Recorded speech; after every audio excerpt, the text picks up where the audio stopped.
buenas. En primer lugar, agradecer a la organización que me hayan permitido estar aquí.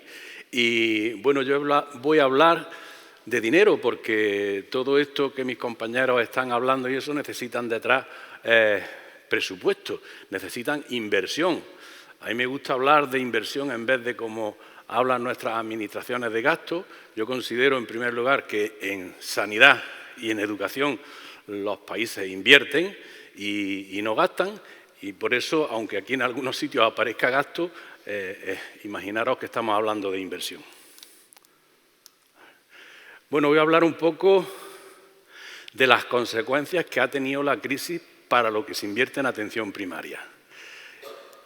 Nuestro sistema sanitario, que es uno de los mejores del mundo por resultados, y esto se debe principalmente al grandísimo esfuerzo que hacen sus profesionales, nuestro sistema sanitario se basa en 3 principios fundamentales que están recogidos en 2 artículos, que es la igualdad, la equidad y que es universal. El artículo 14 de la Constitución es el que consagra el principio de la igualdad. No debe haber discriminación por ningún motivo. Todos los que hay ahí, y imagino que también los padres de la Constitución incluían el lugar de residencia. Y el artículo 3 de la Ley General de Sanidad del año 1986 consagra lo que es el carácter universal, que debe de extenderse a toda la población, y que el acceso a las prestaciones sanitarias debe hacerse en condiciones de igualdad efectiva. Esto es la equidad. Unas pinceladas sobre lo que significa y lo que es la atención primaria. Con datos del año 2018, en España había más de 13.000 centros de atención primaria, divididos en esas áreas sanitarias y en esas zonas básicas, para prestar asistencia sanitaria a más de 46 millones de habitantes. ¿Y esto quién lo hace? Pues 86.000 y pico profesionales, de los cuales casi 29.000 y algo son médicos de familia, 6.000 y pico pediatras, 30.500 casi enfermeros y más de 20.000 profesionales de otras categorías. Pero imagino que todos lo sabréis, que estas son las plantillas que hay, pero no siempre las plantillas están cubiertas, porque todos estos profesionales tienen derecho a vacaciones, se ponen enfermos, y los médicos en concreto tienen que ir a congresos, y la mayoría de las veces no está cubierta la plantilla por completo. ¿Y qué hacen todos estos profesionales? Pues en el año 2018 fueron más de 364 millones de consultas ordinarias las que atendieron, tanto en el domicilio del paciente como en la consulta. Además de eso, atendieron 28 millones de urgencias, igualmente en el domicilio o en la consulta. Las cargas de trabajo para estos profesionales, porque estos millones de consultas no están distribuidos de forma homogénea, las cargas de trabajo para medicina de familia, si hacemos la media con las plantillas completas, sería de más de 28 diarias de media, pediatría más de 19, casi 20, y enfermería 17-30. ¿Por qué estas diferencias? Pues estas diferencias se deben a que la frecuentación de los ciudadanos a las diferentes categorías es diferente.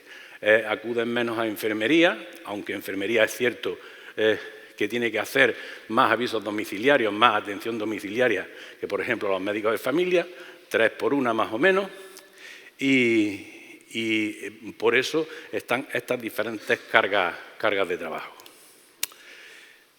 No están completas las plantillas, nunca o casi nunca, por lo menos en los centros grandes. Este verano, viendo las sustituciones y viendo cómo estaba la situación, pues en Redacción Médica sacaron esta noticia de que escasamente el 10 o el 20% de los médicos ausentes por vacaciones estaban sustituidos. Y de los enfermeros, pues escasamente el 50%. Claro, con esto, ¿qué es lo que pasa? Cuando falta un médico de familia o cuando falta un pediatra o falta un enfermero, pues sus pacientes tienen que ser atendidos por un compañero. Entonces, esas medias que veíamos ahí, por desgracia, no son la realidad. La realidad es que hay muchas veces en que un médico de familia tiene que atender 40, 50 o incluso 60 pacientes diarios, que es una barbaridad. En las diferentes, aquí estamos, el Sistema Nacional de Salud está dividido en servicios de salud. Hay 17 más Ingesa que se encarga de prestar asistencia sanitaria en Ceuta y en Melilla. Y hay muchas diferencias entre las comunidades autónomas, entre los diferentes servicios de salud. Hay diferencias, por ejemplo, en habitantes asignados por médico de familia, entre 918 de media y 1.724, mucha diferencia. Hay mucha diferencia también entre las comunidades autónomas en la distribución de la población. Mayores de 65 años que presentan más patologías, hay comunidades autónomas en las que solamente son el 10,5% y hay otras donde superan el 25%. Los médicos de familia con más de 1.500 pacientes, que ya supone una carga de trabajo importante, pues también nos encontramos que hay servicios de salud en los que solo suponen el 12% y otros en los que llegan hasta el 90%. La media está en el 40 con algo.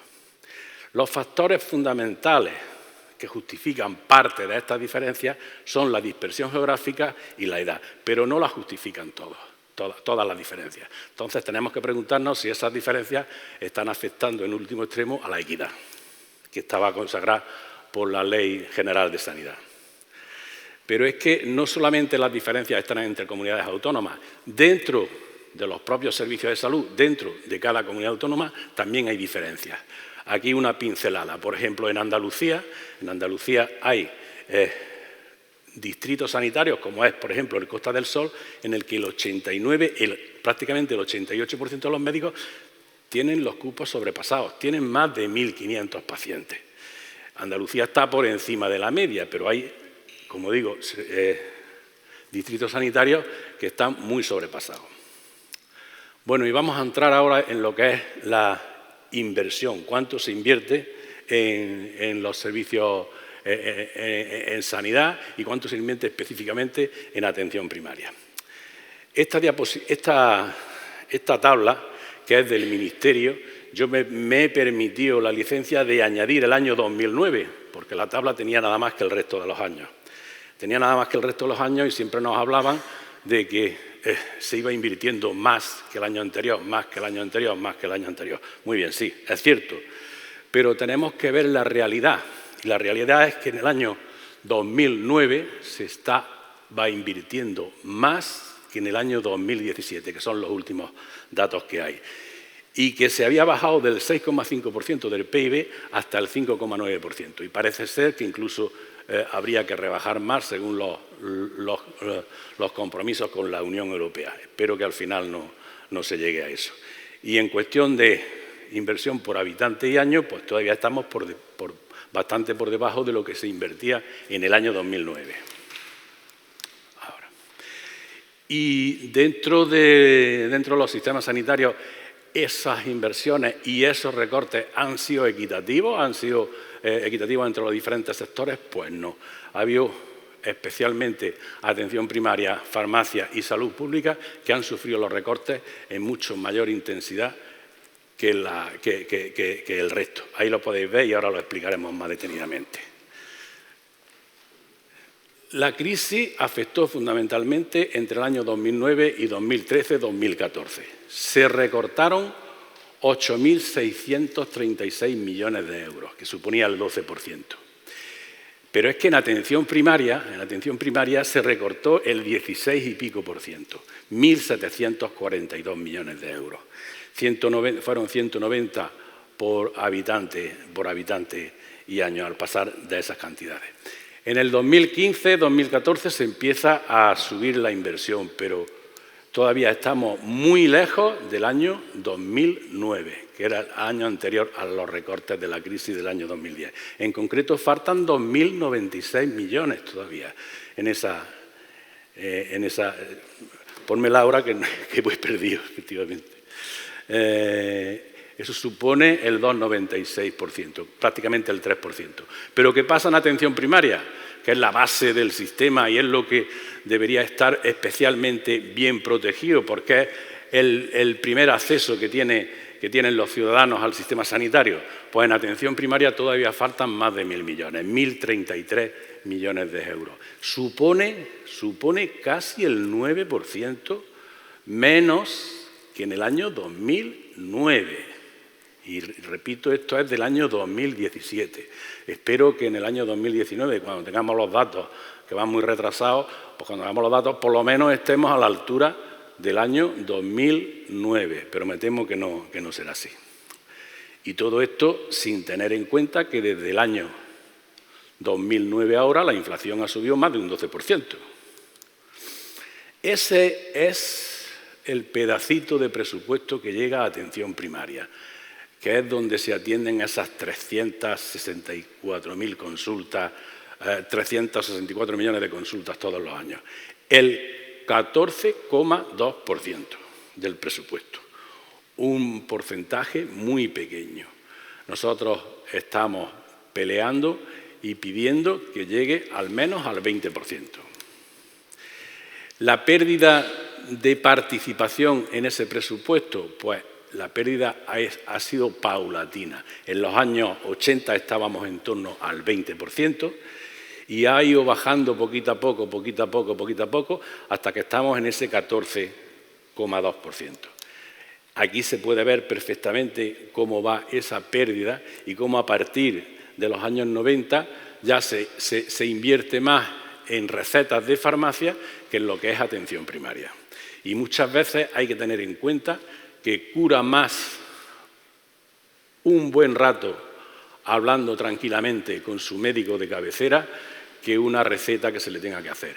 El bien más valioso que tiene el médico es el tiempo. Y con esos ratios que hemos visto, en muchas ocasiones el médico no tiene tiempo para escuchar y atender a su paciente.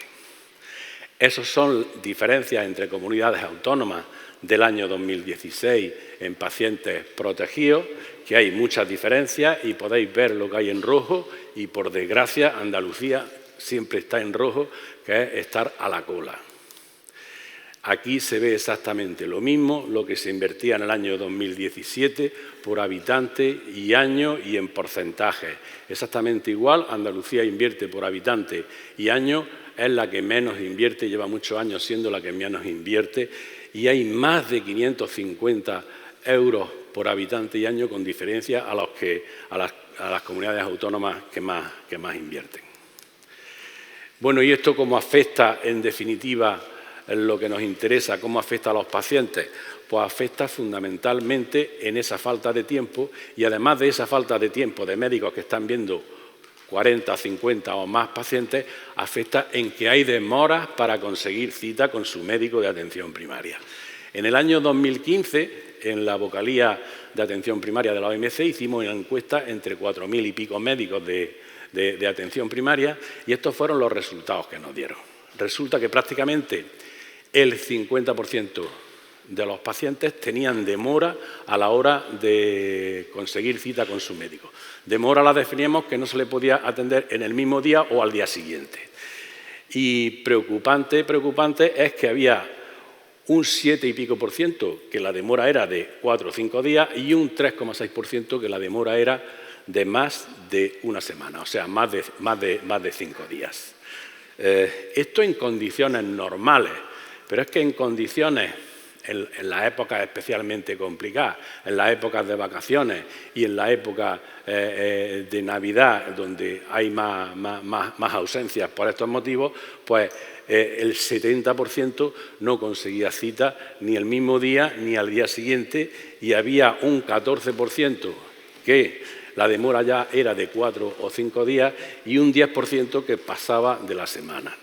Este es un problema que habrá que solucionarlo. Pero no son datos, esos datos los hicimos nosotros con los médicos, pero todos los años el CSIS hace un barómetro sanitario y en este año le preguntó a más de 5.000 pacientes qué demoras tenían. Esos fueron los resultados, que los pusimos equivalentes a los datos, a los parámetros que nosotros estábamos usando y resulta que prácticamente coincidían con los nuestros, 50,9 por 50 Una encuesta hecha a los médicos y otra encuesta hecha a los ciudadanos. Este es un problema grave y un problema grave de la atención primaria, y al ser un problema grave de la atención primaria es un problema grave para todo el Sistema Nacional de Salud. Porque, por ejemplo, ¿qué pasa cuando un paciente no consigue cita para su médico al día siguiente o en un tiempo más o menos prudencial?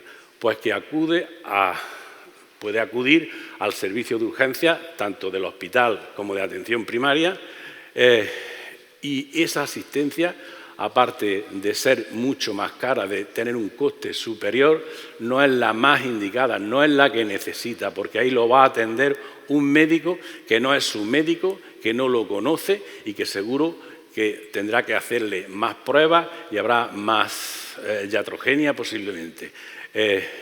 Hasta el 66% de los pacientes que acuden a los servicios de urgencia hospitalarios reconocían que acudían a ellos sin haber pasado antes, ni por otros servicios de urgencia de atención primaria, ni por su médico de cabecera. En definitiva, hay muchas diferencias entre las comunidades autónomas que no están justificadas por criterios objetivos. En España se necesitaría que los presupuestos sanitarios públicos fuesen finalistas, suficientes y equitativos, porque uno de los fundamentos de nuestro sistema sanitario. Deben tener diferencias por criterios objetivos como la edad, la dispersión y algún otro, y deben garantizar que existan unas plantillas suficientes con cargas de trabajo asumibles y sin que existan demoras. Y esto es importante porque en la atención primaria, si se invierte en ella, es la inversión más eficiente que se puede hacer. Beneficiará a todo el sistema sanitario. Cualquier asistencia que se da en un nivel superior siempre es más cara. En definitiva, necesitamos equidad, necesitamos condiciones de igualdad en nuestro sistema sanitario. Necesitamos una atención primaria suficientemente financiada y suficientemente resolutiva. Bueno, hay dos ambientes completamente distintos en la atención primaria. Uno que es el rural y otro que es el urbano. Los problemas algunos son similares, pero en atención primaria rural, como ha explicado mi compañero anteriormente, la dispersión, el aislamiento y la falta de contacto con otros compañeros muchas veces es importante. Los humoristas siempre son los que mejor retratan las situaciones y aquí lo supieron hacer de manera magnífica con un médico urbano que no da pie y por eso tiene esa letra tan mal, y un médico rural que, bueno, ya no van en burro, pero les faltan muchas veces las conexiones en Internet de banda ancha y algunas cuestiones, y están muy alejados de los hospitales y muy alejados de los grandes centros. En definitiva, se necesita más presupuesto en los dos sitios para que nuestro sistema sanitario vaya mucho mejor en conjunto. Muchas gracias.